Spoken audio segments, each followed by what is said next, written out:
Hello, everybody. My name is Ian Kirkpatrick. I'm an author, idiot, and loin streamer. And today, for you, I do not have a book review because I have been very busy reading Amygdala by Sam Fenna. And if you've seen that book, it is a thick boy. So it's taking me a while to get through. And so, since I'm taking forever to read a single book, I haven't gotten to read quite as many books as I usually do. That'll be fixed soon. So instead, today I wanted to talk about just genre likes and dislikes, the things that I'm drawn to and the things that I would love to see more of, like what I look for in books, what I click with in books, and the things that I don't necessarily click with in books. And then I wanted to leave you with some recommendations of just like what some books that I like are, why I like them, if I can explain in at least a couple of words, and then some of the books that I've read over the years that I am not so fond of, that capture some of the things that I do not like. And I feel like there's a really good purpose in doing this. One, because it kind of shares what I want to see out in the world more, what I enjoy looking at, what I look for when I'm looking for things. And it's important to talk about not just what we dislike, but also what we like in order to boost just who can find that stuff. But there's a little bit more that I wanted to say on all of this, but before we get started, number one, if you enjoy what I do here on the channel, please remember to like, share, and subscribe for more. Number two, if you would like to be featured on the channel, check out the links down in the description below. The number one way to be featured is through Lemwy, the monthly prompt writing contest where I give you a prompt, you write a short story using that prompt, and on the first Monday video of the month, we bask in the greatness that is your guys' creativity, because you guys always bring it. Check out this month's prompt. And the second way to be featured is if you are an indie author and you have a book out or a book that is coming out. If you submit your cover and your first chapter, they'll be read here on the channel to hopefully help more readers find your work, because there is an audience out there for them, and I am trying to facilitate the finding of your work as much as I can. And the third thing is, if you would like to check out any of my works, they are available in the description down below and at any of your favorite places to get books, including local libraries. So with that said, let's get into the topic. And it also immediately just jumps off of what I do and why I do the fresh meat feature, or why I do book reviews the way that I do, even if I don't necessarily like a book. Number one, I talk about books in general because I just like to workshop books. I love talking about books. I love talking about characters. I am a character addict. I love talking about the what ifs, or the interpretations of things, or how we read into different things, because it shows not just the mechanisms that an author put into a book, but it also shows how the reader approached that thing, and how the reader sees the world also comes out through the way that that reader sort of interprets the world that they were given. It's such an interesting thing to me.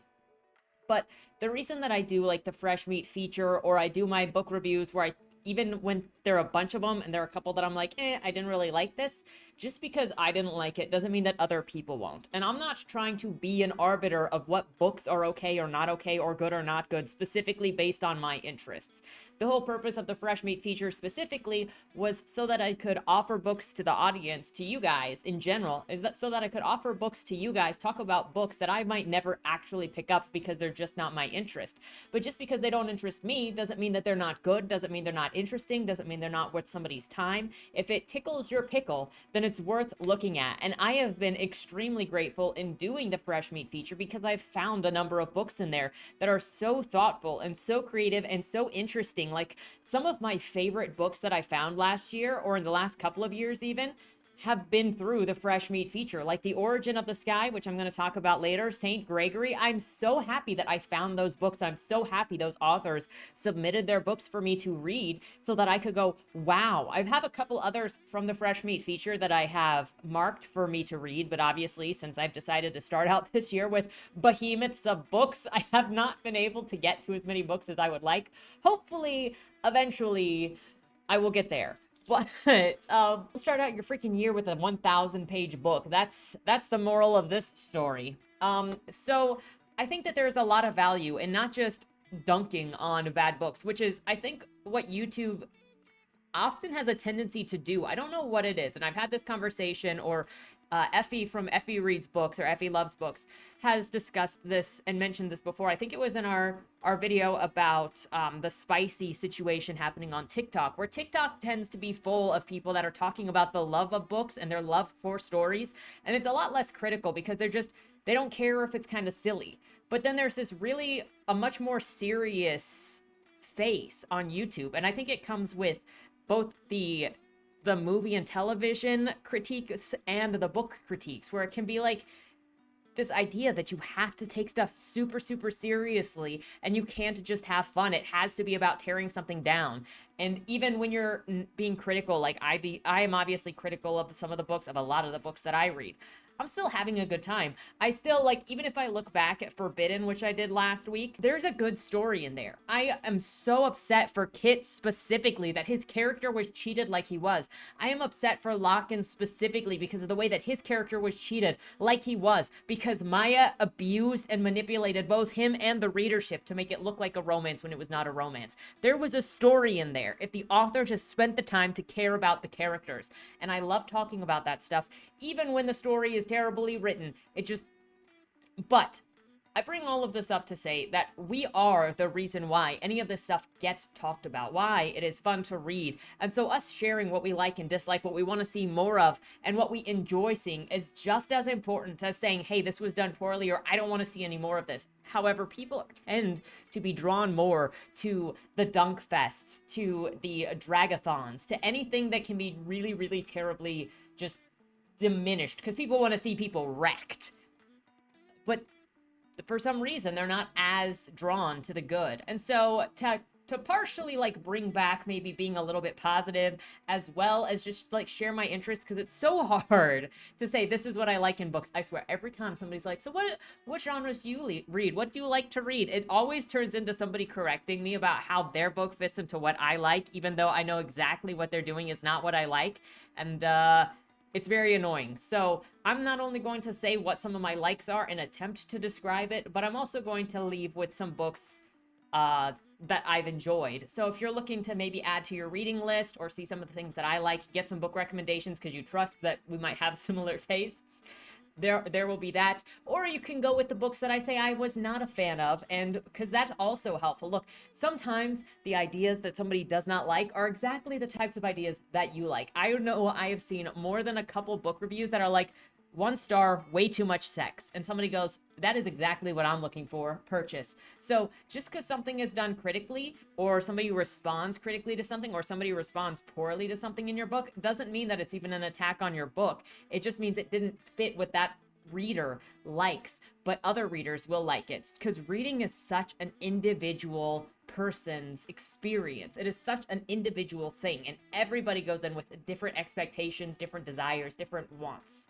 So that said, likes, dislikes, I want to hear yours in the comments down below. What do you love to find in fiction? What do you absolutely love, and what do you want to see more of? Also, what are some things that make you go, I'm probably going to stay away from that? I can tell you for sure, a couple of years ago, back when I was still actively looking at literary magazines, now I kind of only do it every once in a while because it's kind of depressing. But back when I was regularly looking at literary magazine submissions, one of the constants that I found, other than racial demographic bigotry, was a lot of them said they would not accept anything that had any form of sexual violence in it. That was a big thing. And I don't know if it still is, but it was something that a lot of readers were against. So there are many, many ons and offs. I would love to hear more. I would love to hear what your preferences are, what you're looking forward to seeing more of in the future, because that also helps authors know what people are craving. Not that, I can only do what I'm going to do, and I am so excited for the projects that I'm working on.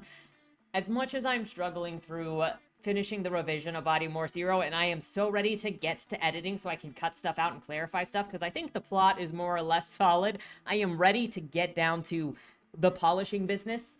But as much as I'm struggling, I'm so excited for that story, and I'm so excited to be working on the Westies next, because I think the stories of these characters are just so interesting. And obviously I would say that I am the biggest fan of my own work, okay? I am sorry, but I am so excited, and I can't wait to share them with you. But that's a whole nother thing. I want to know what you guys are looking forward to, what you guys love, what you guys do not love, what you're kind of bored of seeing. And let's get into it. So some of my likes include moral or good characters who are struggling to do what is right or the rules. I have used this in my own work. I use this in my own work a lot. And it makes me think of like my character Malik, who is an angel character. And he was actually sent to Earth. He's a very, very young angel character. And like 500-ish years, maybe a little under 500 years. And on his first trip to Earth, he ended up meeting this human that he just fell in love with because he admires humanity so much. He thinks humanity is so beautiful, and that the creator made this incredibly intricate and beloved creature, and he knows why humans are beloved to God because he looks at this person and he's like, and he just, his adoration turns into love. He falls for this person, and you're not supposed to fall in love. Like, human emotions are not what warriors are supposed to have. And so then he kind of goes to the trials to have it graded as to whether or not he can continue being a warrior, because he has broken his vows to heaven, and his vows to heaven include not, you know, falling. Things that include falling. And so then he likes feeling those feelings. They also scare him, because the more he falls, the more human emotions he kind of starts picking up on, and it's overwhelming, to say the least. But he struggles between abiding by his vows and doing what is right, and doing what his duties are. And this isn't just something, obviously, that my characters do. The character that I ran into more recently that did this was Ambrose in Saint Gregory, which I'll talk about later in my recommended books, because he is a moral character. He is a sweet character. From the time that he comes on, he's got this feeling of like the world is much bigger, this feeling of wonder and inquisitiveness, curiousness, and he is ready for things to go in weird directions, but he wants to do what is right. He doesn't want to hurt people. He wants to help people, but sometimes he feels like he can't help people by following the rules. But then by following the rules of the church, of his beliefs, he's not going to be able to help people, like leaving the abbey at night. And so he struggles between doing what he is supposed to do, following the rules, and doing what he thinks he needs to do in order to help people. And I love that in a character. I have a motif all the time of like this black and white. I got it on my earrings too, because it's the duality and that struggle between the two. And it's not like necessarily a good and an evil, but it's like what you're supposed to do, what you feel like you need to do, and then what your instincts tell you to do, or what your nature tells you to do. And I love that so much. Ambrose sets himself up from the beginning to be a very likable character to me, and there aren't enough moral characters that are just good-hearted and they're not judgy. I also love complementarianism and teamwork in stories. Too often our stories so focused on like making the main character kind of the god of everything, and how they have to be the one to solve everything. Everybody else is just kind of an accessory. So I love stories that actually have characters, the side characters, be important parts of the story for the main character. You know, a lot of my stories end up having the side characters are necessary for the success of the main character. The main character could not get anywhere without the help of the other characters. And that's something that I really like in other books. You'll see it's a common thread throughout the books that I like. And that's one of the reasons that I liked Eve the Awakening by Jenna Moretzi. I know so many people hated that book. And you know what? I'm sure that the Loin Stream made it so much more fun than it was. It's not without its faults. But what I can very much compliment that book on is that it was an ensemble piece, and everybody in that book was necessary, and Eve was not just the all-powerful OP that reigned over everybody. Another thing that I love is interesting concepts or wacky ideas. Oh, I should say, just because I like something, I say that I like something, or I don't like something, doesn't mean I like everything that would have that label. It's got to be done in just the right way. But when you sell me something with that label, I will probably pick it up to give it a try. That's more or less what it is. But like, if you say that you like women, obviously you are not attracted to every single woman. So every wacky idea, not necessarily interested, but I will give something a second look and actually look into it if it is an interesting or wacky idea or concept. And that includes stuff that's like Hammerhead Wives, which I'm going to talk about later. Pretty much everything not everything, but a lot of things that Carlton Mellick III does, though. He does some things that I'm like, I think I can avoid that. But not all of his stuff is, you know, the haunted vagina. That's, but if you got an interesting concept, I go for it. You know, there was this surreal world that I got, but sometimes people do surrealism or weird, wacky, bizarro stuff just to be wacky, and it's like, they go as far as they can, and that is the point of it. That's why I took stuff like The Kosher Anarchist Cookbook, A Confederacy of Hot Dogs, Cartoons in the Suicide Forest, Triple X Seamus. Like, all of these ideas were sold to me as very specifically different concepts. And what I do love is to be surprised. That doesn't mean that I'm going to love your thing, but the less generic it is, the more I'm like, huh, okay, let me see what you've done with that. And so just, I love seeing people be creative and I love being surprised. I also love exaggeration. If you can't tell by like the way that my work is, everything always constantly has a sort of exaggeration because I do parody, I do satire, so I take stuff to an extreme a lot. Even with Bodymore, I end up doing extremes because if you look at the anger, the expressions of the emotions, they're all turned way the frick up. And so I constantly love exaggeration and I love playful exaggeration. I think that's part of personally my American aesthetic because America aesthetic to me is satirical. It takes everything to an extreme. You want your food, you want your large, it is the biggest large that you're gonna get. You want your religion, you want your individualism, you're gonna get the most individualistic religion you want. It's a religion of one because you've just customized it to yourself. You want collectivism, well, you're gonna get the most extreme collectivism that you want. Like, one of the things America does is it takes everything and turns the dial up on what it is, an exaggeration of anything. It supersizes everything. And so that's, I don't know, I explore that. I love that. I also love emotional exploration or character studies. Again, that doesn't mean that I just love pieces that only have like the character wallowing in themselves and nothing is going on, but I'm talking about stuff like No Longer Human or character studies of like people where you could kind of follow the trail of their lives and the choices that they make. That also means nonfiction, memoir, which I'll get to some of those as well. And so you get to see how that person's life influenced their choices. In graduate school for my forensic psychology master's degree, I actually did a paper on Jeffrey Dahmer and the evolution of loneliness, alienation, isolation. And that's also stuff that's gone into my book, Cain and Abel, which is inspired by that alienation and loneliness, and how you can trick yourself into seeing this, like making decisions that are totally irrational, but are completely logically sound because it makes sense to you. And those character studies, those steep character studies that show you how somebody thinks is something that I absolutely love. I also loving female characters because there is such a trend in fiction right now. It feels like maybe I'm just finding all of the wrong books, but a lot of books end up having like really caustic or mean or sarcastic or just rude female characters, as if having a loving female character is an insult that you're not allowed to do anymore. And so you're going to see that in some of my works as well. I mean, not that you're not going to see sassy characters. I mean, Blake is sassy, Joey is sassy, but Joey appreciates all of the men in her life that do things for her. But I'm thinking here with like the Westies and the Easties, when we're talking about Michi, when we're talking about Shigemi, when we're talking about Marcella and Daisy and Billy, and just the way that they love and the way that they give. And I'm not saying that female characters can't be action and can't have that, but just like stories having an appreciation for other characters, I love it.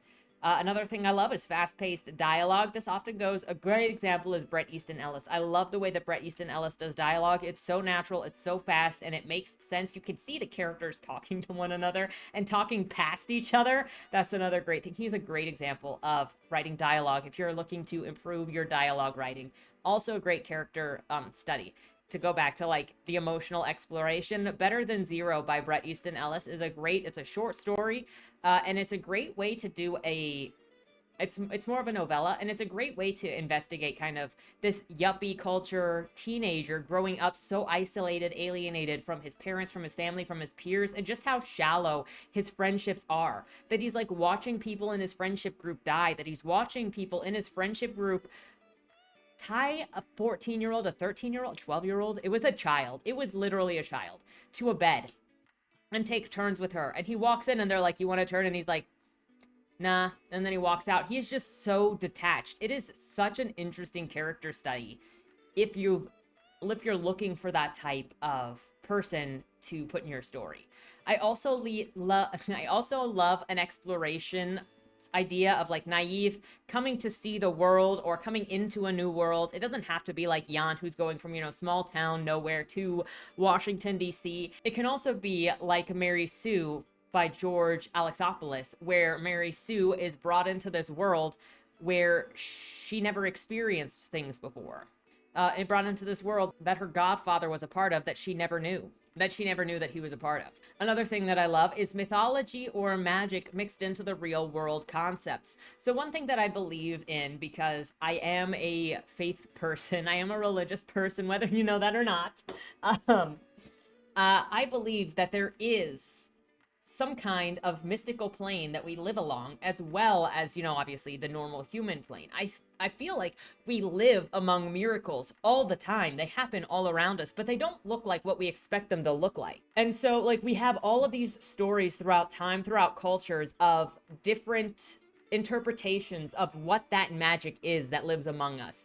So many different cultures across the world have a flood mythology. So many have different gods for different elements that they worship for different things. So many have different origin stories and explanations, even with tarot cards, even with voodoo, with everything. There is a magic that is part of the real world that is just explained in different ways by different people. And so I love to involve, like, what is that magical pulse in with real life, and to create new mythology. Even if you just look into the mythologies and the folklore in different places, like, I love visiting Atlas Obscura and, like, looking at the different structures in different states in the United States. Like, obviously I love looking at it in other countries too, but looking at it in different states, you really get an idea of just how different states in America are, and you get the sense of these different mythologies that you can then start looking into the different mythologies in different places, the different folklores, the different stories about the forests and the mountains. And we've got the sleeping lady in Alaska, and just, I love that kind of stuff. That's one of the reasons why The Origin of the Sky, I loved it so much, because for me, it was a modern mythology, something written by a contemporary artist, and it was mythological. Oh my gosh, I can't explain how much I love that. I don't love super high fantasy, but I love this mixture of mythology and folklore in real life. So another thing that I love that there is not freaking enough of is hope. I love stories that have hope. And why, oh why, after reading 20 different ALA books last year, why are so many of these books that are targeted to teenagers full of no hope? No wonder the next generation thinks that everything is hopeless and that you should just give up and die, because these books freaking tell you that there is no point, your life is a waste. Maybe if you sacrifice your entire life to these causes, then the next generation will have it better than you, but screw you. I'm tired of that. Your generation, our generation in general, is not screwed. I know that it feels like it sometimes, but there is hope. We are going to make the hope. That is why we are here. We are talking about the hopeful. And also, I think that's, not to kick the Westies. I am so excited for the Westies. You guys don't even know. It's going to be so full of love, hope. There is hope. It feels like it's dark, and they want to trick you that it's dark, but there is hope. People are better than you think. I know that Shad comes up enough. At this point, it's just evil exists. That's all that there is. But we will combat the evil with good, and we will win. Another thing that I love is a book that is not afraid to be silly, because some concepts are just silly, but not everything has to be done super seriously. Like, if you look at Boom, it's the perfect example. I think even Dead End Drive has stuff in it where it's obviously a dark story because it's about people murdering people. And those characters all take themselves seriously, but the book doesn't take themselves seriously. And so I love books that are not afraid, that are not trying to be insanely intellectual, that are not trying to like wag its finger at you and be like, look at how smart I am. But it's like, let's have fun. Let's do something fun. Oh, another example of that is not me. I'm sorry, it's super easy for me to reach to what I like because I write what I like. I think we all do that. But Model Land just did whatever it freaking wanted to do. It stayed consistent in its world, but Model Land was not afraid to be silly. You got this dimension where the failed model teenagers go, where they've all turned into cats because they failed. I'm on it. I'm into this. Oh, Model Land was also a good one. I feel like for hope and just playfulness, because it was just so sweet. It wasn't oh my gosh, that's the other thing with Model Land, is the dad that was on like the trapeze and he lost his eye because like somebody in the crowd, I think it was his wife, was wearing a pin that caught light that blinded him. He fell off and then like impaled his eye on the fence. And you're just like, my guy, please. Okay, anyway. I just let it be silly. Let the atmosphere be silly. The fact that also the school was in an old factory and it kind of like trained people to be a factory worker. And so it was like, you want to get out of this. By Model Land was a great book. I don't know what the frick you guys are talking about. If you didn't like it, it was genius. I also love atmosphere. If you can build atmosphere, beautiful. I sink me into that world. It's got to be consistent, and it's got to invite me in. There are some books that like try to go too hard with creation that don't necessarily do atmosphere. It's just creation, and atmosphere will suck you into the place and make you feel like you're there. Another thing that I actually love, and y'all can fight me on it because I know that people do, I love first person perspective. It happens so much in literary fiction, and so I don't really associate first or third person with any specific thing. I know that it's also used constantly in romance, and it's constantly used in YA, but those are not the only places that it's used. I love first, second, and third person perspective, past and present. It just depends on how it's used. Though my preferences are first person present and third person past, but I will give things chances in other ways. Like, Disco Elysium used second person very effectively, constantly, and I loved it. And then the final like that I'm going to mention, because it doesn't really fit in with like the tropes and everything I've said before, is nonfiction and memoir. I actually do enjoy quite a bit of nonfiction and memoir, and when I really don't want to strike out with a book, I usually pick up a nonfiction or memoir, because you only really pick those up if you're interested in the subject or the person or what the person has been through. And so I usually have a higher success rate of reading nonfiction when I pick it up, since it's almost always already confirmed that it's a point of interest. I only usually dislike it when it's poorly done, and let me tell you, I have read some very poorly done, very opportunistic true crime books that were self-published and not even quality checked. Like, we're talking about dates being 10 decades off, like somebody saying character did this thing 10 years after they were already dead. Okay, so now we're going to get into some of the dislikes that I have. One, world building over character. When I read a book, I want the character to be central. The world building is all around the character, but it doesn't overpower the character. I should be able to follow the character and see the character act within the rules, and those are the rules I need. Anything else gets deleted from my brain. If you saw the conversation between T. Alex Radcliffe and myself when we were talking about Shadow of the Conqueror, he talked about the world building and the mathematics all around these spaceships flying, and I just completely, like, I read the stuff, and if it doesn't immediately become important to understanding the story, I just delete it, because I follow the characters. So if all that you give me is world building, or the majority of what you give me is world building, I don't freaking care. The characters are what get me invested. The character choices, the stakes, all of that are what get me invested. I am not a world building person. I don't care. That doesn't mean that it's not valuable. It's just not what's going to draw me in. I also hate snark for the sake of snark. I don't like people just being like sassy and then they get everything that they want and everyone is like, you know what? I think that your sassy is great even though you're kind of just a dick. I'm sick of just caustic. I'm sick of people being caustic just because they're caustic and people praising causticness. I think that we're still stuck in a phase where a lot of people think that it's edgy and cool to be jackasses and to like praise evil, and I'm over it. It's not cool. It's not different to worship evil. I also, going along with that, because this often comes with that, I hate character worship. So you can make it work in a story where the character is supposed to be worshipped, where the character's positioning is to be worshipped. But when it's just like they're the main characters and then the world is forming around them to excuse everything that they did so you can worship how great and awesome and different that main character is, I'm not a fan. Empress Teresa does this the most successfully because everybody on the planet is scared that she will hurt them if they say anything mean about her. It's the greatest. So they're like, because she grounded some lawyers for saying mean things about her, for trying to sue her. That was it. They were trying to sue her for bringing in like gold from outer space. And so she made it so when they got into any piece of like transportation, the battery instantly drained, so they couldn't leave their houses and get into New York to continue suing her. And so then like she complains about people saying mean things on the internet, and the Prime Minister of the UK is like, guys, stop saying mean things about Teresa. She could kill us all. And I love it so much. Empress Teresa is the perfect book. I don't care what you say. I also hate misery porn. Segue. Hard segue. I hate misery porn. It is too popular to make everything suck, to be like, especially misery porn that takes a section out of the middle, to be like, look at how happy we are, and slam on the brakes. Misery! I don't care. You gotta make me care about the characters, and bad things happening to them is not good enough. I also hate actual porn and fetish in books. I'm not a fan. If you read for porn's sake, good on you, but I get nothing out of it. I have no pleasure for titillating sex scenes.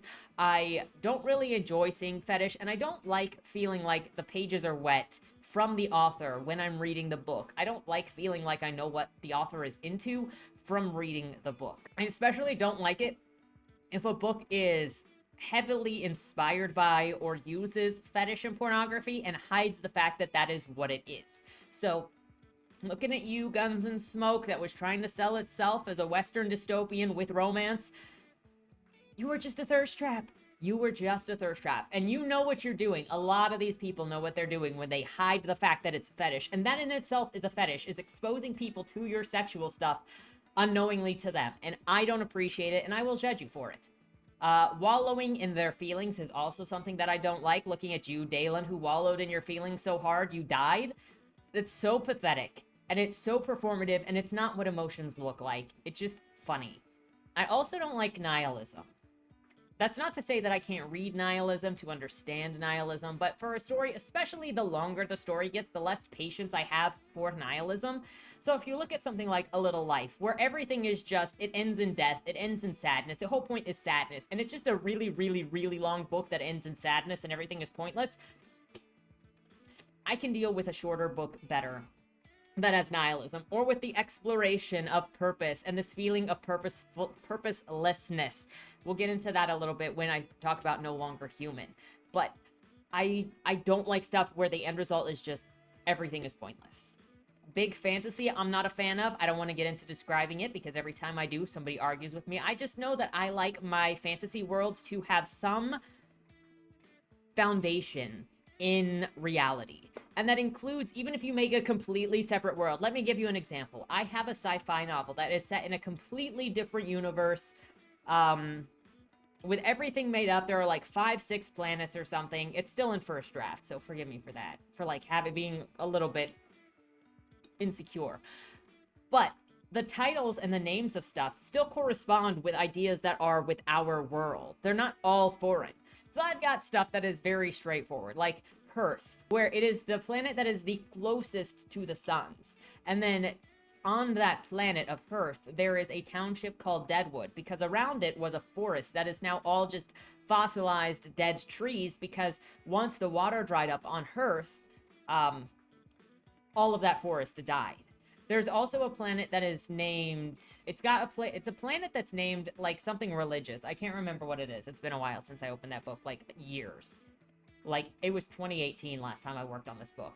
But it was a religiously named planet. And then everything on that planet also has religious names, like mercy and compassion and those sorts of things. All of the townships are named something that relates to that. Or you've got the prison planet called Holder, because it's where they hold you. I know, it's stupid, I know. But I try to like theme stuff, and it's themed in things that are recognizable to our world. And so that's what I like when it comes to fantasy, is even when it's like big fantasy, I like it to have recognizable elements, as opposed to if it's a generically styled like D&D, or if it's something where it's the medieval, like I'm not really drawn to that aesthetic. So you have to get me with the aesthetic if it is something like that. And I can tell you what aesthetics I like when I look at them, but generally speaking, the normal, expected, popular one is not what it is. But I still give everything a chance. Anyway, I also don't like stories that rely too much on action scenes. Oh my gosh, freaking thinking of Cripple Squadron here, where there were so many chapters that were just fighter pilot scenes that went on never-endingly, and it didn't change anything because you knew the good guys were going to win in the end, so like every single action scene felt pointlessly long. I also hate stories that are mean for the sake of being mean, and sometimes you can tell this in the story structure or the way that it is written, like with Unpregnant, where the narrative was just mean and spiteful, and all of the characters that were against the main character were all just evil in this certain way, and the author, the main character, was justified in everything that she did, even when she was mean-spirited, but they deserved her mean-spiritedness. Like, I hate it.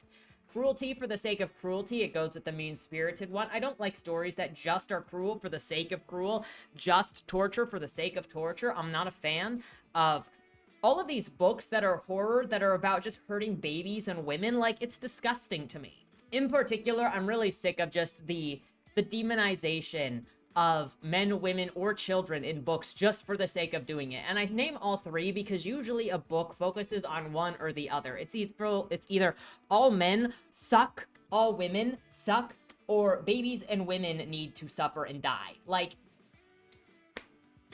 I don't care for books that are written out of spite, out of the desire to be cruel, out of the desire to hurt. I don't like it. I don't like nonsense plot twists where they're like, but it's a plot twist because you didn't see it coming. But it introduces like the mailman was the serial killer, even though you've never seen the mailman whatsoever. And there were no hints at it. And all of this time it was actually dropping hints that it was going to be the best friend that was the serial killer. And then all of a sudden this comes out of nowhere.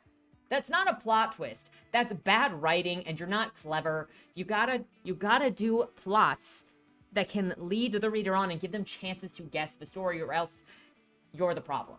I also hate books that are actually scripts, but they're written as books because the author didn't have enough friends or money to make a movie. Respect the medium that you're writing in, and this goes for all mediums. Respect it if you're working on video games, if you're working on movies, if you're working on comics, if you're working on novels. Respect the medium, respect the audience who is going to receive what you are making. I feel like Grady Hendrix writes a lot of books with the prospect or the assumption that they will be turned into movies. And one thing that works constantly in movies, I noticed this when I saw Argyle the other day, and I was like, this is what they're constantly doing. Where it's like the camera pans up to the person who is looking at something and you don't see what they're looking at. You can't do that in books without it being obvious that you're hiding things.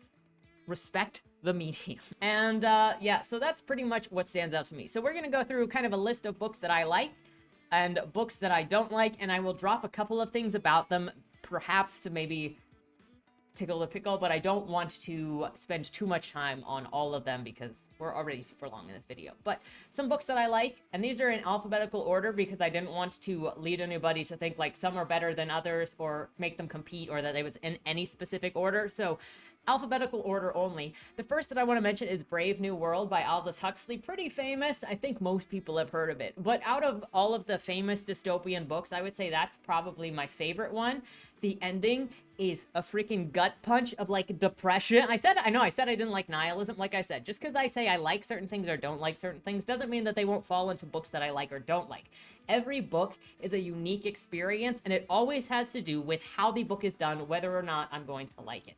But out of all of those, I liked Brave New World the most. And there was a part in Brave New World that actually felt like a... what's the word that I want? A montage of like multiple scenes, or a medley of multiple scenes happening at the same time, and then it kind of was cycling through them, and it did it so well. I've seen other people try to do it that were not half as successful as that, but I think Aldous Huxley's book was definitely... yeah. It was pleasant. It was short. It kept to what it went in there to do, and we're done. Carry and Comfort by Dan Simmons is always a recommendation I have for pretty much anybody who wants to know or get an idea of how to successfully do a multi-POV story. And his book does. Everybody is in third person except for one perspective, which is Melanie. Highly recommend that you read it because Melanie's perspective also gets more and more deranged as the story goes on, and it's so interesting to see how she sees the world versus how everybody else sees the world as the story goes on. It is a masterpiece of a story. I really enjoyed it. Empress Teresa by Norman Boutin is obviously on here because I think it is just a freaking hoot. Do I think that it could have had some editing? Probably, but it was just fun. I love the logic around Empress Teresa. I love how she also develops her powers over time. I love that she's like, you know what? French people and Parisians are just rude. And like the Louvre is not all that impressive. The Mona Lisa, not all that impressive. She's like so snooty, but also very casually not. I just love her character. It's so funny. And she also thinks that she is the only one who is good enough to be able to do this. Her negotiating with the Middle Eastern leaders is hilarious, and also her crying on Steve about like, this is so much power for an 18-year-old girl. How am I supposed to do this?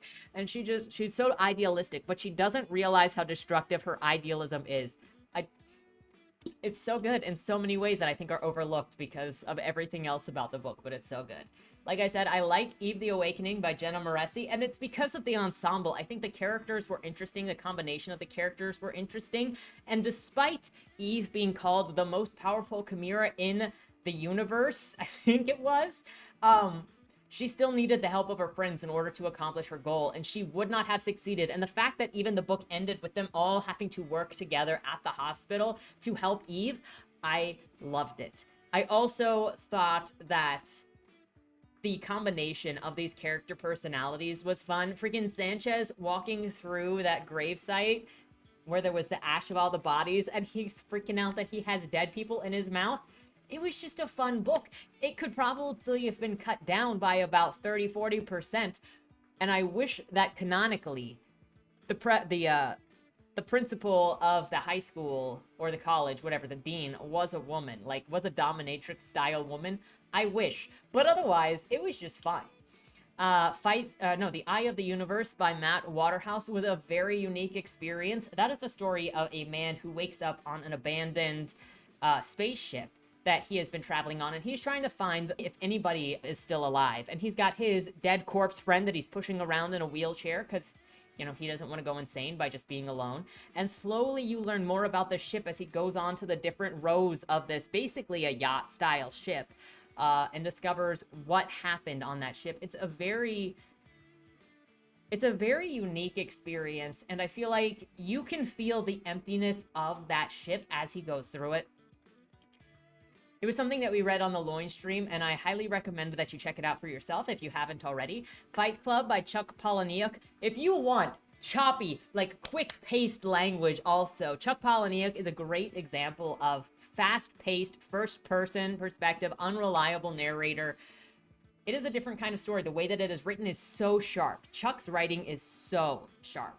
I don't know how many people have read the book as opposed to watching the movie, but it is a very interesting story.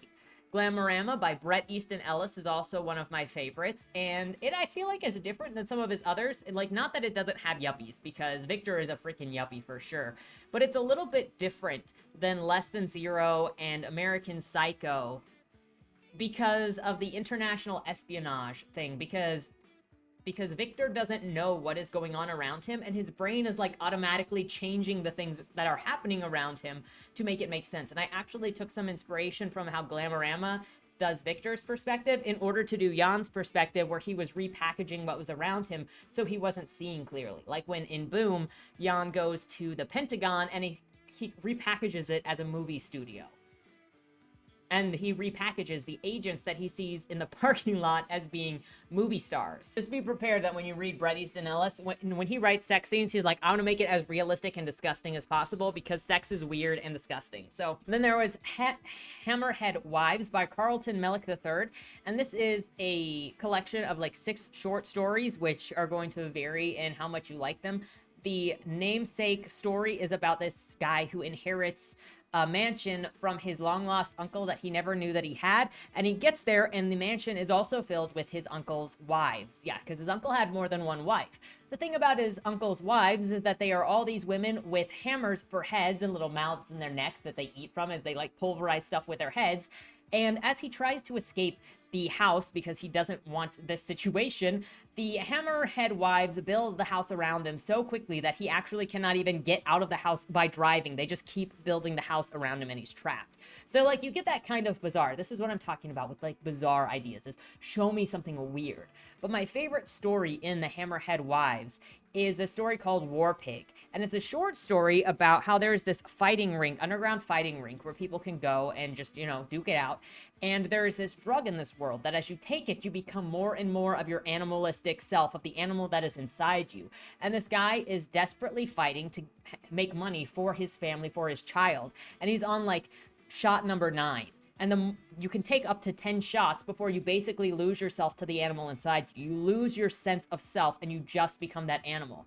And he has to decide if he's going to take this last shot and become just the pig in order to provide for his children or his child. So it is, the way that it is written was just so interesting.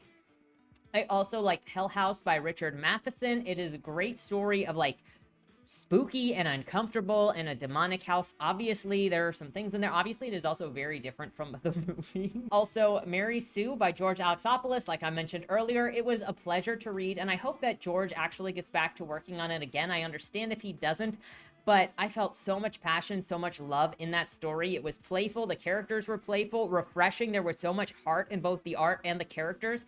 I would back it in a heartbeat the second that George continues to work on it. Friggin', I swear I would probably back it again if I could, just to get it to somebody else and to show that there's support for it. Because sometimes there's just not enough support for art that is a bit different from the mainstream comics.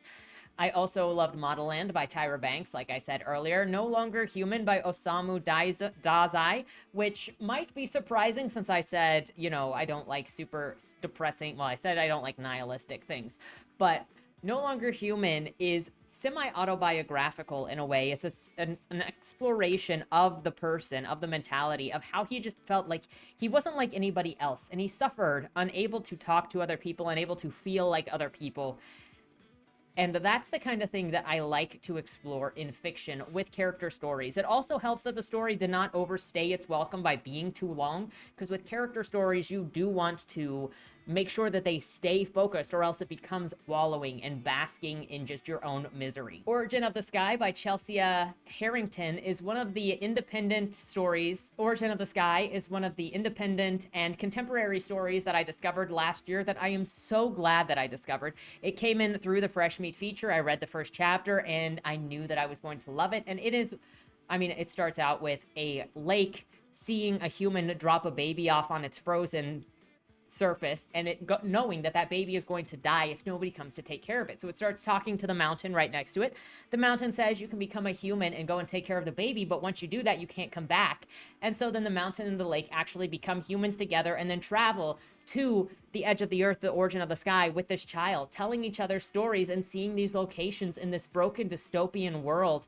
And I love it. It is what storytelling is about to me. I think about the ending and I cry, okay?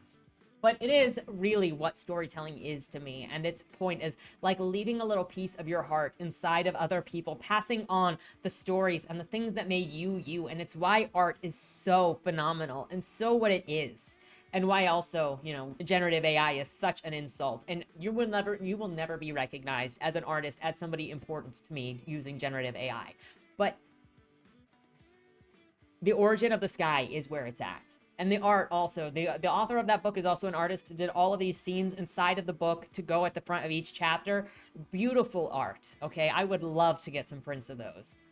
Then you have Panzram by Thomas E. Gaddis, and that is a story, well, it's a nonfiction about Karl Panzram, who was a criminal in the early 1900s to about the mid-1930s, who basically went through so much abuse that he lost his humanity and was like, well, might makes right. The only thing that'll stop me from doing anything is if you kill me, because I will never stop hurting people. Like that, he is the extreme version of what happens when you beat and abuse the humanity out of a person. And I think it is a very interesting study of him as a person. You got a lot of his letters and you get to see how he changes and how he forms his opinions and just why he thinks the way that he does. It is a very interesting character breakdown. And he has inspired some of the characters in some of my stories.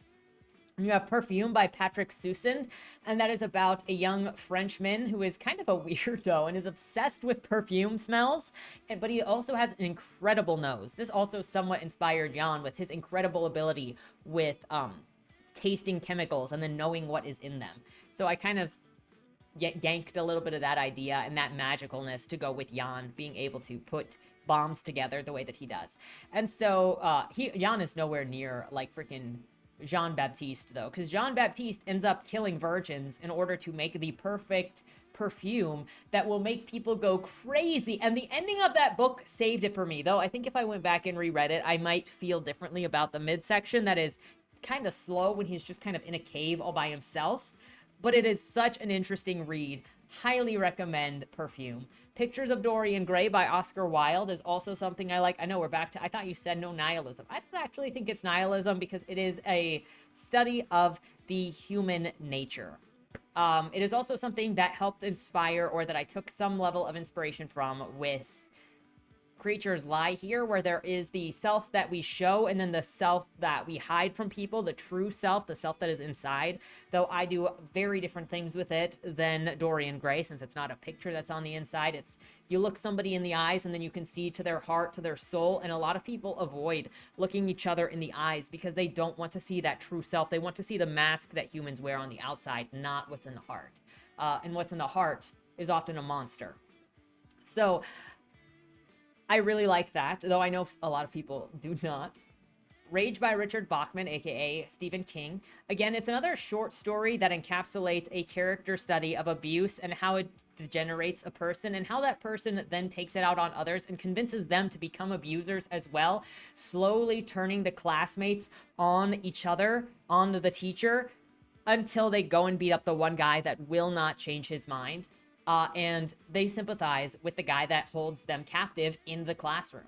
I think it's actually does a disservice that this book was taken out of print for whatever reason. And I don't think that I think that the fact that it was taken out of print has made it people not understand what it's actually about because they can't go and read it. They just hear school shooter with it. And it's more than that because he really doesn't shoot anybody.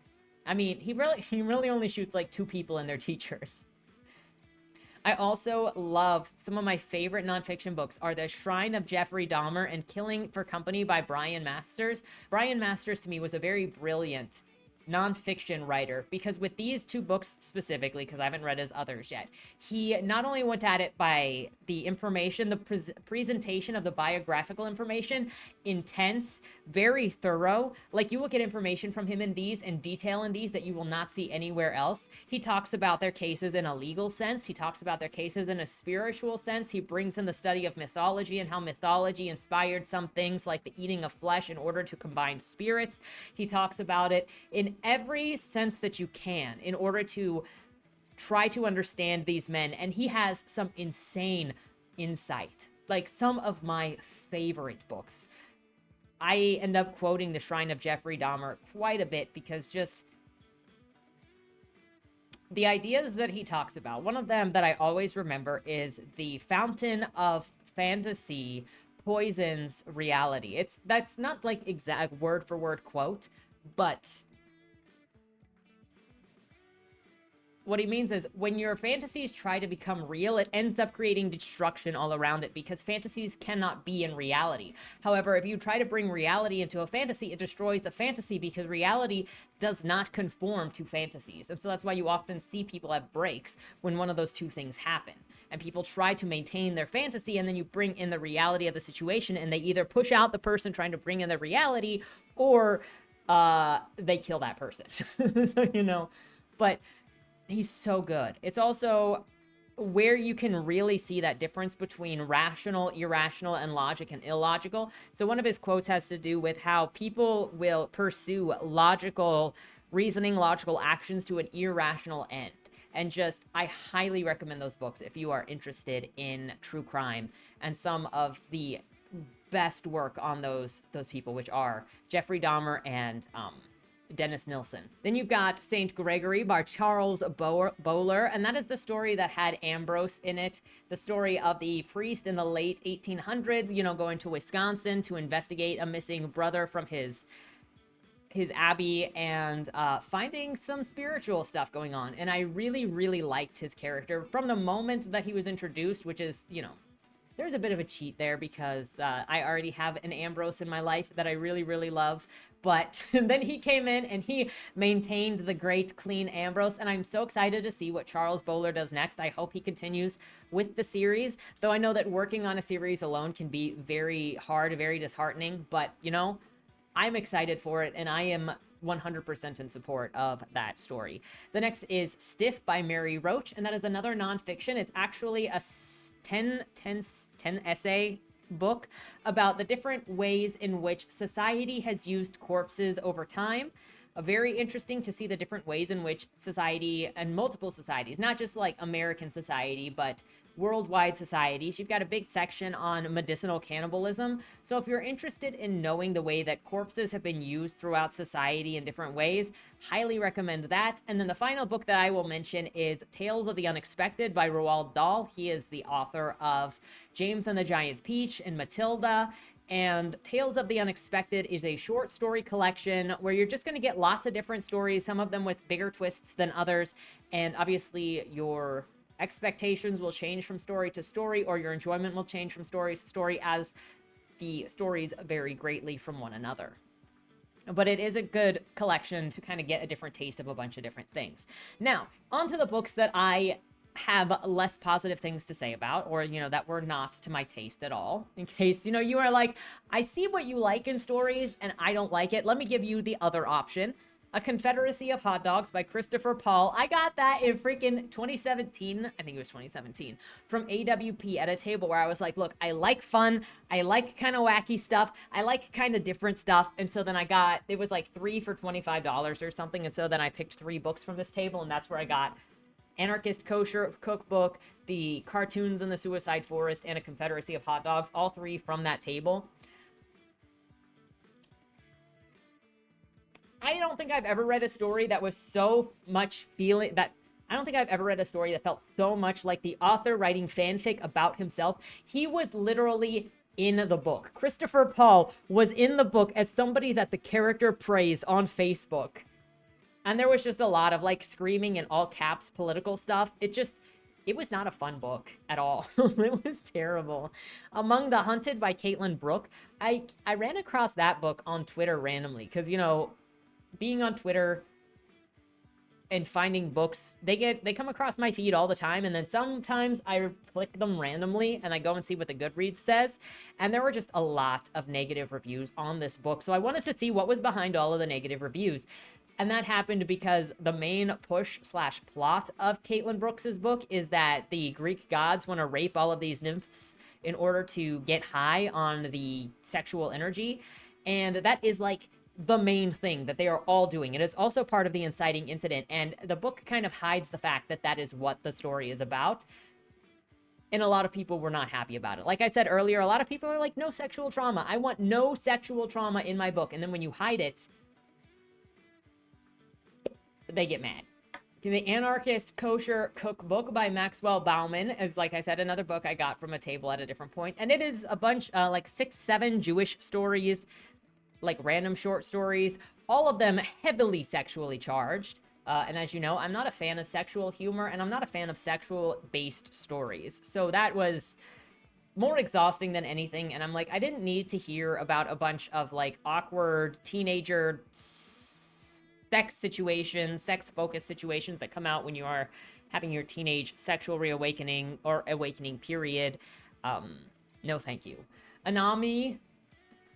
Anami by Shinichi Haku is a story that I read a couple of years ago at this point. It is a lit RPG story about a guy who decides that he lives in Clown World and doesn't want to be a part of Clown World anymore, where everything is biased. And yeah, you can take direct mentions in the narrative from stuff that you'll probably see on certain sides of social media. And so he buys this VR set to go to Sword something online, where you get to control everything, and then it's basically an OP power fantasy where he is the most special character. He develops the special power that you get in this game that lets you get special abilities even outside of your developed class, your chosen class.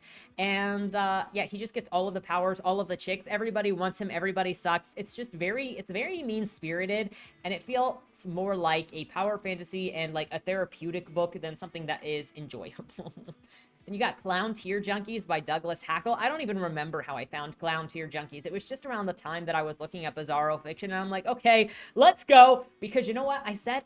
Bizarro Fiction likes to surprise you. But this book felt disrespectful. This is the book where the guy is like waiting to meet up with a woman that he knew in high school, and he is like a 70-year-old man, and instead of that woman coming, she sent her granddaughter. And then they start like getting physical, if you know what I mean, in the middle of public, and then he pulls up her skirt and down her underwear, and inside her underwear, instead of like the body parts she's supposed to have, she has literally a bass fish. that he starts blowing. There are also just like random pages where it's just like of the keyboard until the end, or like 4 pages of it just being the letter K. And I kind of gave up at some point, and I said that I felt like the author was disrespectful to me as a reader. I felt like my time was wasted, and yeah. And then the author made a comment on Goodreads and said, "I still got your money," and laughed at me. So you know what? I was correct. It was a mean-spirited book, and I clearly remember you, clown tier junkies. Screw you. Flames of Leith by Lexi Talionis. This book I only read because I was trying to get a better sense of His Name Was Augustine's author, and this book was recommended by the His Name Was Augustine author, saying that this book was one of her favorites of the year back when I was following His Name Is Augustine. And it is in fact a thirsty porno in some version of hell that turns into like this girl wakes up naked with this other guy that is also naked, and they're wandering the desert, this endless desert, until they find like an underground place that actually turns into like a school for girls and how to have sex and how to please people. And the guys go off and do guy world where they become powerful and whatnot, but the girls get trained in sex. And at the end of like this couple of weeks in sex school, you get tested, and depending on how you do on that test, which is like telling you what to do and seeing how well you listen and how good you look while you're doing it, which you also her boobs got bigger in hell, you get given a number, and depending on that, or you get given a letter, and depending on that letter, it ranges from you get to have 1 or 2 men for the rest of your life, you know, these powerful men get to purchase you, to being F, you are a public utility that anybody can use. So like, it's just the lamest excuse for a porno. And also you learn at the end of this, the guy that she was traveling around with is a guy that anally raped her, and my gosh, it becomes a threesome relationship with the guy who anally raped her. That guy killed the guy that was going to propose to her. Oh no, that was it. Oh my gosh. Okay, so I have a review of this book on this channel if you want to see what was in the book, but I'm slowly recalling it. So you have Adam, you have Joe, and you have whatever the other guy's name was. I don't remember what it was. And Adam was dating Joe, and was going to and did propose to her at like a party. But at that same party, she had just been anally raped in the bathroom by this other guy. And so she told Adam no. And so then Adam got really upset that he was told no by the love of his life and drank too much, and then like crashed and died on his way home from the party. And so then Joe, after she recovered from feeling the way that she did, finally goes to talk to Adam and finds out that he died that night. And so she's super upset and finds out that that guy, who is also the guy that works with her, that guy who raped her, is still alive and is kind of the reason why this has all happened. So then Joe kills that guy and then suicides herself. And then that's why they wake up in hell. And so at the end of the story, they also, she remembers all of this because they wake up. She has amnesia. He doesn't have amnesia. I don't know why he doesn't have amnesia, but whatever. It's a man's world and hell, that's all that it is. But at the end of this, they like go back in time to the night of the party. So then the other guy doesn't rape her. And so they get a second chance, and she's like forgiven him now.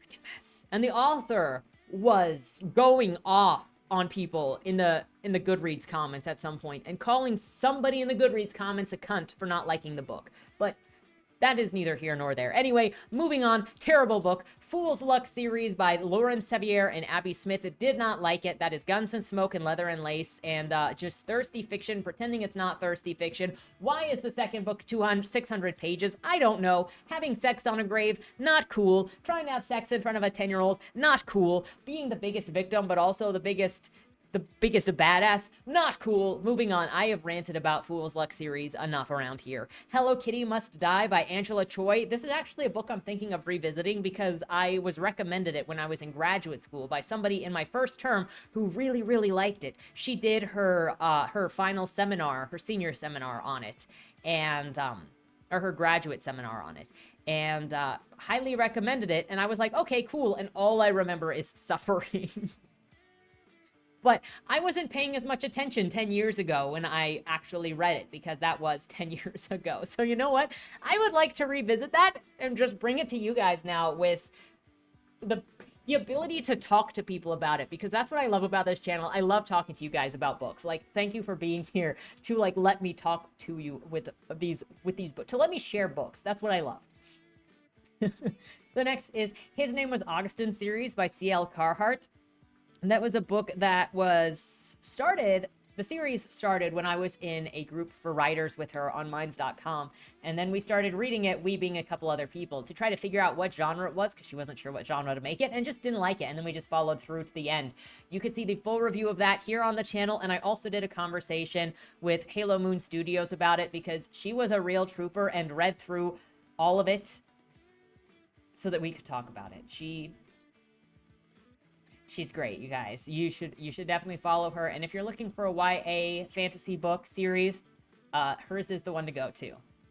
Jack of Hearts by Lev A.C. Rosen is a book that I read pretty much almost starting my Banned Books series here, where it was a book that was found in a middle school that was being contested for sex in it, and other people were saying that it was just being contested because of LGBT content in it. Really, it's just a thirsty teenager book where all of the women are demonized, where the bad guy is a straight woman that, and everybody in the book is like, gosh darn it, straight people suck.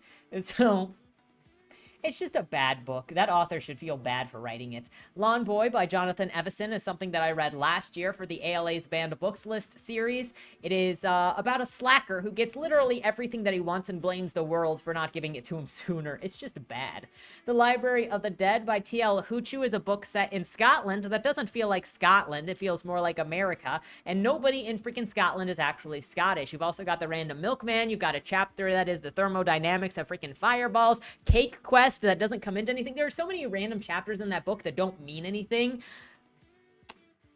I don't know how it was traditionally published, to be quite honest with you. You have Manhunt by Gretchen Felker Martin, which is one of those books that is mean-spirited and fetishistic, where it's constantly everything is over-sexual. Everything is hating all of the men and hating all of the women, unless they are the women that are affirming the main characters. The main characters are like really gross stereotypes that you would think that it was written by somebody who hates trans people, because they are stereotypical gross versions of trans people. But it's just a terrible book, terribly written, hard to read. The prose are not even nice. It's just, Gretchen feels like they bask in the disgusting, they wallow in the disgusting, they fetishize the disgusting, and that is what that book is. I'm not looking forward to the fact that Gretchen is releasing a book, I think it's later this year, called Cuckoo, that is about teenagers when Gretchen writes a lot of sex. If there is a bunch of teen sex in there, Chris Hansen would like to have a word with you.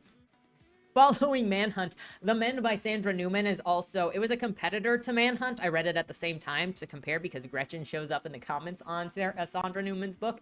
But Sandra Newman's book is also a gender apocalypse, also demonizes all men. It's also a world where all men disappear randomly one day. And the worst part about it is, so the main character is like in love with a communistic cop killer from college. And now that her husband doesn't exist because all men are gone, she can go and pursue that person and like see that person. And at the end, you find out that the whole book was just a freaking dream.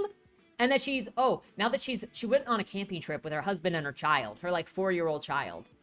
And now that she's had that dream of no men existing, she's determined that she wants to divorce her husband and abandon her child. What a freaking piece of garbage book full of hatred. Okay, moving on. New Tokyo by Mark Fox. You know, following that with freaking Sandra Newman, New Tokyo was at least fun. That is a story that is about, what the frick was his name? So it's about a guy named Jake, half Japanese, half unidentified white, and he lives in Tokyo in this new place called New Tokyo, which is, there's the underground Tokyo, and then there's the Tokyo that was built on top, and the underground Tokyo is like just the slums. And you've got, it's multi-culti Tokyo, where pretty much nobody there is Japanese except for the villain. Again, why? And the bad guy's henchman, which is like an oiled up, super buff Japanese man. You know, it's a fun book to talk about, but it's not that fun to read. And then there's just a bunch of Arabs there. And there is this, they're trying to take it over with a virus. And at the end of it, like, all I really remember, at the end of it, they explode New Tokyo as he drives out of there. Also, he just likes to drive a stick shift for like no reason other than he's the cooler than everybody else. So there's that. Out of Darkness by Ashley Hope Perez is misery porn, and it is meant to make you feel bad, and it is also meant to target teenagers because it's like, hey, look, your life sucks. Go to college and write an essay about how you're going to help people do better. And if you raise your voice now, maybe other people don't have to suffer like you will. I hate that book so much. Paper Princess by Erin Watt is a book by two middle-aged women who wrote about teenagers having sex, especially freaking siblings. You got a 17-year-old stripper in here who gets picked up by her new guardian because her dad apparently died or whatever, and then he takes her to her new family, and it's a bully porno. It's literally all just about like putting her in sexual situations and having her new siblings threaten her sexually before actually doing things sexual to her.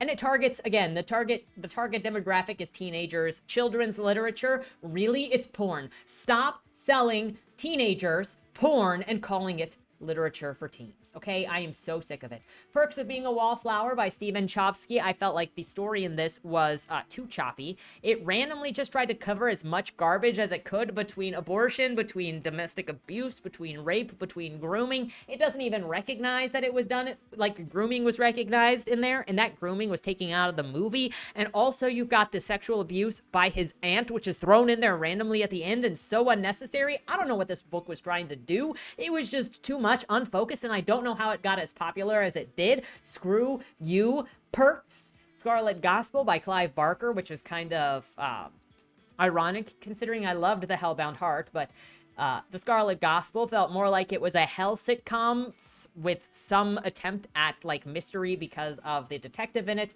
but it was just not at all what you expect of Clive Barker.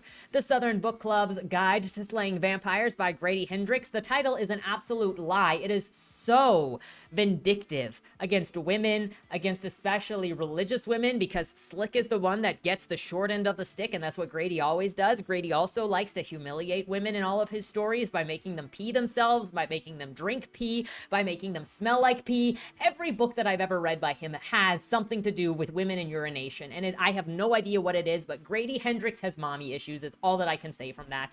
The Story of the Eye by Georges Batali. I know he is French, so I just butchered that name. It is okay because he butchered my feelings with that story. Like shoving an eyeball in your vagina. Excuse me? Like, there is so much emotional abuse. It's such a short story, but it's so garbage. It's everything that I hate. It's nihilistic, it's abusive, it's sexually abusive, it is constantly as a middle finger to religion and to faith in general, and it's just mean-spirited. It's just like, okay, whatever. Like, oh, you're Mr. 19th century, early 19th, 17th century, whatever. Edgy boy, cool for you. I bet you were sitting in prison while you were writing this, sitting right there next to freaking Marquise de Sade, weren't you? Cute. Anyway, moving on. The Stormfront series by L.E. Ayer. This is a romance. Let's be real. It's a romance series that pens itself as a sci-fi, but it is entirely romance. The only thing sci-fi about it is that one of the main characters is a cyborg soldier, but that doesn't really matter. You would think that the story would actually focus on what makes it feel like she is either human or not human, and that she is like losing a sense of herself because she is a robot. But it's really, you could take the robot part out of it and just make her super awkward because she is a soldier and doesn't know what it's like to be a civilian anymore, and you would end up with the same thing. The thing that bothers me more about this is that it's also written as one, all men are bad, because you get this girl who is the soldier girl randomly gets raped at the end of the book. I don't know why. It doesn't need to happen in the first book.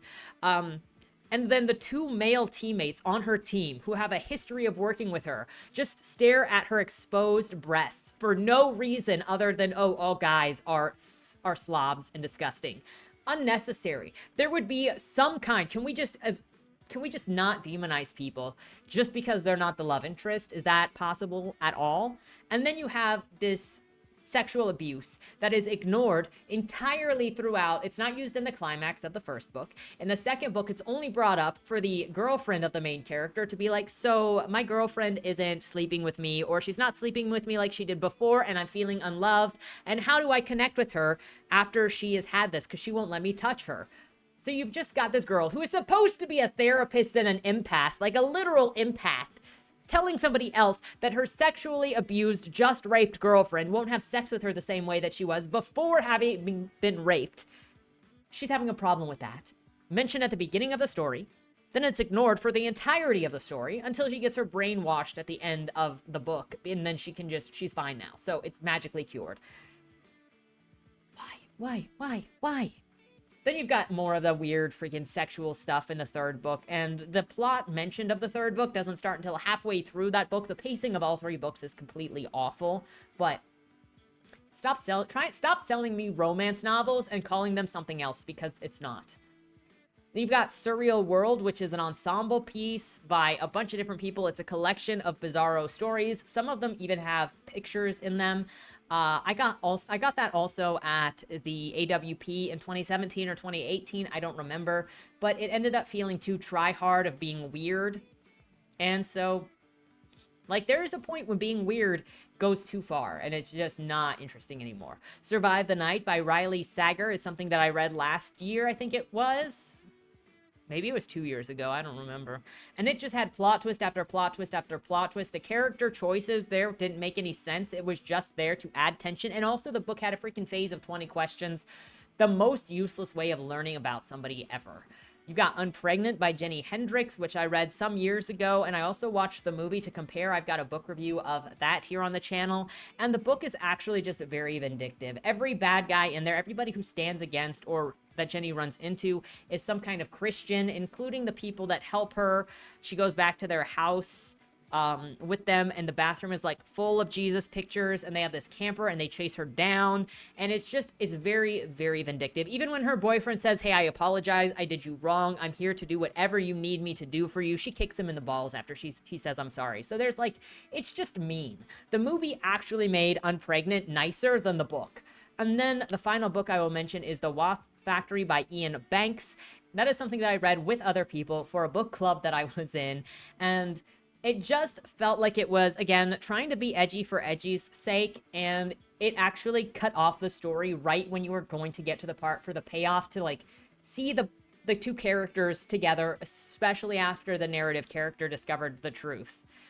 So those are some of the likes and dislikes that I've had over the last couple of years. If you want to check out some of those books for yourself, let me know if you've read any of them and what your thoughts are on any of them, as well as what you look for and what you don't look for in books. The bottom line for me when it comes to whether or not I like a story is get me to believe in the world and the characters. If I cling to the characters, I will follow along with pretty much anything that is introduced as long as it follows its own logic. I don't care how crazy it gets, as long as it stays consistent in what I'm told. However, the more world building rules you give me, the more questions I'm going to have, because world building rules also kind of pushes the reader back and says, wait a second, stay away from the characters, let me give you the rule book. So now I'm not invested in following the characters, it's you talking to me and telling me things, and then I'm like, okay, well now I have to remember that and put it in here.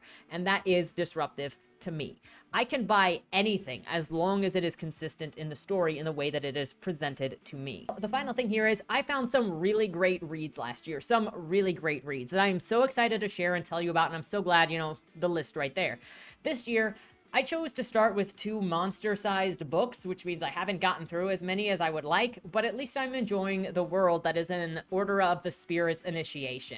The characters are interesting, and I like the contrast between Wolf and Nemo, so I'm very happy to be reading that finally. Sorry that it's taken me so long. And I look forward to the other things that I will read. I think it's so important to read other books, to expand what you're reading, and to investigate things that you've never heard of and talk about them, to share them with other people, because ultimately, we are the ones that are going to be making things popular or not, or even just having them known. We need to talk about things that we think deserve to be talked about, or to just share ideas. So, you know, I don't really follow trends. I kind of just share what I'm doing, share what I'm seeing, share what I'm interested in, and I hope to hear more about what you guys are interested in too, and we can just find new things. There is so much out there that I'm so excited to find, either through your suggestions, through what comes through as recommended to me, or by what I find on my own. So thank you so much for hanging out. I hope that this at least gave some hope on like the variation that's out there, the hope that is out there in fiction. If you are a creative and you are working on something, there is a place out there. There are people out there who are looking for what you have made or what you are making. So don't be intimidated by the fact that so many people just create content to hate people or to hate the mainstream. There is stuff out here. We are looking for your stuff. And even if you don't necessarily find your readers the first time around, they are there. With that said, thank you so much for watching. Have a great week and don't die. Was that Wayland Cross in the trunk? Do you know, or is that something that's still being figured out? The person in the trunk was not Wayland Cross. Is he in trouble?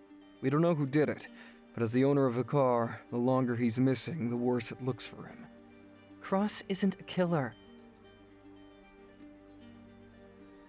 For the last couple of years, the average number of murders in Baltimore has been over 300, and it's been going up. Mind you, that's only whatever the badges count as official murder, and believe me, there are people that don't count when they die. Wayland? If you're down here, tell me.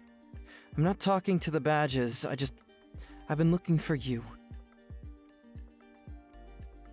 They found a body in your trunk. Why? Did you do that? To the left, plain black letters read along the wall. You walked in the corridor. Once that ends, you chose the dark is on the right.